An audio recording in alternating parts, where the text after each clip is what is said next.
18 with Don Geronimo in on this Wednesday. We're starting off with Charlie Sheen. Got a lot of stuff to get to. Charlie Sheen's 2.5 Men co-stars, they haven't been saying a lot about the actor's recent firing, but it's no surprise that Sheen had something to say about them. Sheen is angry that his TV brother, Jon Cryer, hasn't called. During an interview with E! Online, Sheen called Cryer, quote, a turncoat, a traitor, and a troll. And I saw an interview with Jon Cryer early on in this whole thing, who basically was sort of defending the guy, right? He's like saying, hey, you know what, we all go through stuff, and blah, blah, blah, blah, blah. The whole thing with Charlie Sheen yesterday on my radio show on KHTK between noon and 4 every day, I spent an hour playing the entire Ustream Charlie Sheen rant from the other night, and I came to this realization that a lot of people are burning out of it, a lot of people are getting tired of it.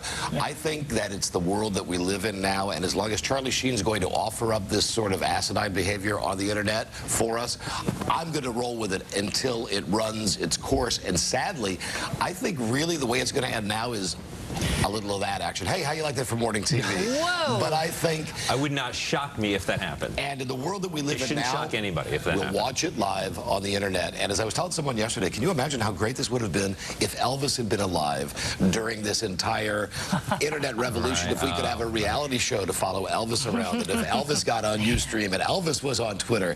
Anyway, Charlie Sheen spiraling out of control. You gotta love it. Oh, you're gonna love this one then. Ready? Having tiger blood and Adonis DNA are great qualities to have, especially if you want your own comic book. Yeah, it must be a dream come true for Sheen. A comic book based on the actor's life is due out this summer. Creators say it will focus on Sheen's career, and it will include his roles as an actor and Vatican assassin warlock. Oh, sweet. It will also deal with his substance abuse and his mental health. Vatican assassin warlock. Now, earlier this morning, he actually was on a radio station in Southern California. K-Earth 101. K-Earth 101. Great radio station. And he said some crazy things. Let's listen to part of the conversation there.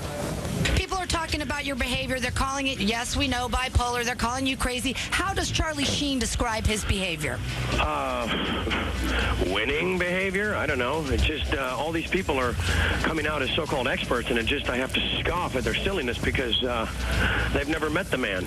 Yeah, I mean, you're being analyzed by every mental health expert in the world. Who's never met him, as he points out. And they all say, no, we don't know him, we haven't treated him, but we think we know what's wrong with him. Yeah, I know. I must dismiss them with the flick of my finger. Bye-bye. Can you also... Losing. Bye-bye. Could you also say one thing for me? Tell me what a yellow cockroach is, please. Well, that's a low form of a cockroach, and it's a coward of a cockroach. I mean, start there. Okay. End there. He's always out of breath. You notice that? Well, he's always out of breath. Like, I've been told from the Go-Go 80s that might have to do with something that he might be doing in between phone calls. Yeah. Maybe you mean like running up the stairs for aerobic exercise? Something like that, Pollyanna. Something like that. Getting on the treadmill? Right. The elliptical? As far as that show goes, as long as he continues to spiral, I will continue to cover it. But I got to tell you, there's even a part of me that says at some point I might have to back away. But right now, it still is like the car wreck that I won't stop watching. And I was having an inner dialogue with myself on the radio yesterday. Is this real? Is this fake? Does he know what he's doing? Are his handlers behind this? The thing that I find the most objectionable now is him yelling at Jon Cryer. For whatever reason, I think, dude, that guy supported you. That guy supported you on that show all those years. All you had to do was show up and just read your lines with him. I'm talking to Charlie about Charlie Sheen. Not doing lines, reading lines. Don't crap on the people that you work with. Take it from someone who learned that the hard way on Good Day Sacramento. Hey now, gang. All right, good deal. You can catch Don on his big show. It's Sports 1140 KHTK, 12 to 4 on the weekdays. Tina's going to be on today at 1 o'clock. Turning around the hot seats. Don will be on the hot seats. Loving it. I'll be listening. Loving it. Yeah.